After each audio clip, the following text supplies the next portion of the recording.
ઇન્દ્રા આવાસ ડ્રો વિવાદની ગેરસમજ દૂર કરવા સ્થાયી સમિતિના અધ્યક્ષ ડોક્ટર શીતલ મિસ્ત્રી મેદાનમાં આવાસ યોજનાની સાઇટ મુલાકાત બાદ આપી સ્પષ્ટતા। વડોદરા મહાનગરપાલિકા દ્વારા તાજેતરમાં યોજાયેલા આર્થિક રીતે પોસાય તેવા આવાસના ડ્રો બાદ સર્જાયેલી ગેરસમજ અને વિવાદને પગલે સ્થાયી સમિતિના અધ્યક્ષ ડોક્ટર શીતલ મિસ્ત્રીએ મોરચો સંભાળ્યો હતો। તેમણે આવાસ યોજના વિભાગના ઉચ્ચ અધિકારીઓ સાથે નિર્માણ સ્થળની પ્રત્યક્ષ મુલાકાત લીધી હતી અને ચાલી રહેલી કામગીરીની સમીક્ષા કરી હતી। ત્યારબાદ યોજાયેલ પત્રકાર પરિષદમાં તેમણે લાભાર્થીઓનું શંકાઓનું સમાધાન કરવાનો પ્રયાસ કર્યો હતો અને વાસ્તવિક સ્થિતિથી માધ્યમોને અવગત કર્યા હતા। ડોક્ટર મિસ્ત્રીએ સ્પષ્ટતા કરતા જણાવ્યું હતું કે ડ્રો પ્રક્રિયા એ આવાસ ફાળવણીને માત્ર પ્રાથમિક તબક્કો છે જે લાભાર્થીને મકાન મળવાની નિશ્ચિતતા આપે છે।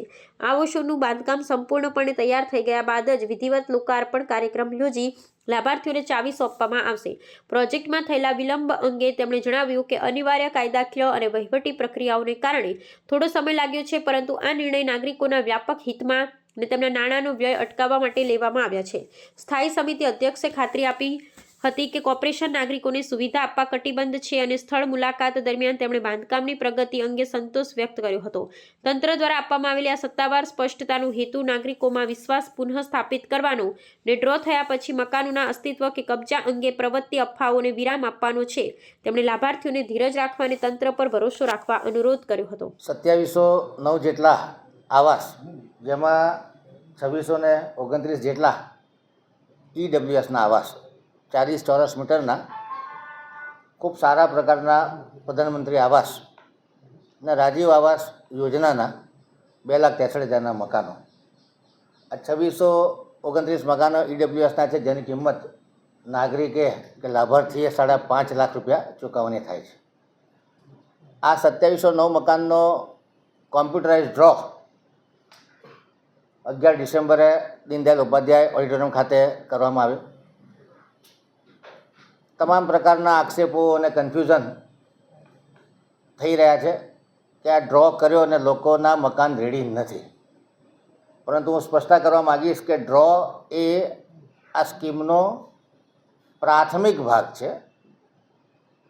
એક આવા સ્કીમ હોય, માનો એમાં 100 મકાન બનતા હોય અને 500 લોકોએ એપ્લાય કર્યું, તો ડ્રો કરી અને કયા 100 લોકોને મકાન લાગ્યું એ માટેનું પ્રાથમિક પ્રોસેસ છે।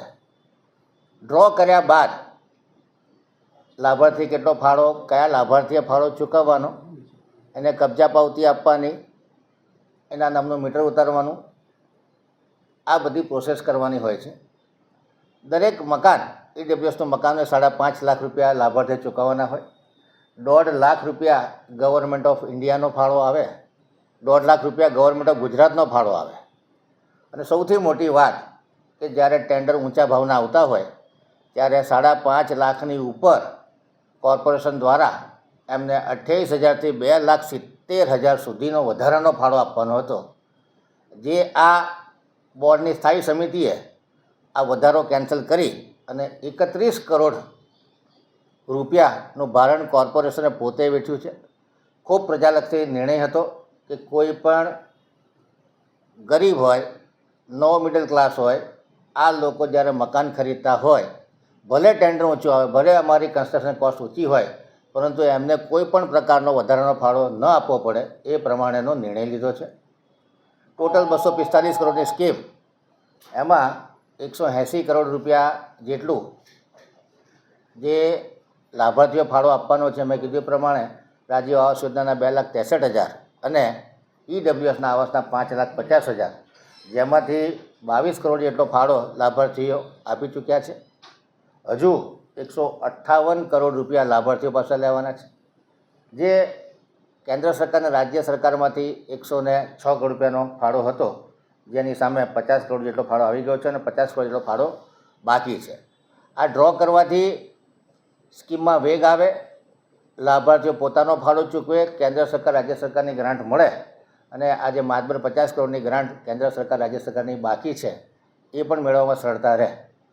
આ લોકાર્પણનો કાર્યક્રમ નહોતો, આ લાભાર્થીઓને સિલેક્ટ કરવાનો કાર્યક્રમ હતો કે કોઈ સ્કીમમાં જેટલા મકાનો અવેલેબલ છે એના કરતાં વધુ લાભાર્થીઓએ એપ્લાય કર્યું હોય તો જેનું નસીબ હોય એનો નંબર લાગે એ પ્રમાણે ડ્રો કરી અને આ લાભાર્થીઓને એનરોલ કરવામાં આવ્યા છે।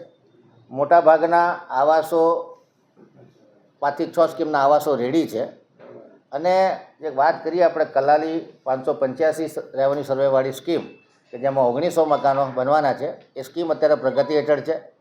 45%થી 50% કામ પતી ગયું છે અને સ્કીમ પૂરજોશમાં પ્રોગ્રેસમાં છે.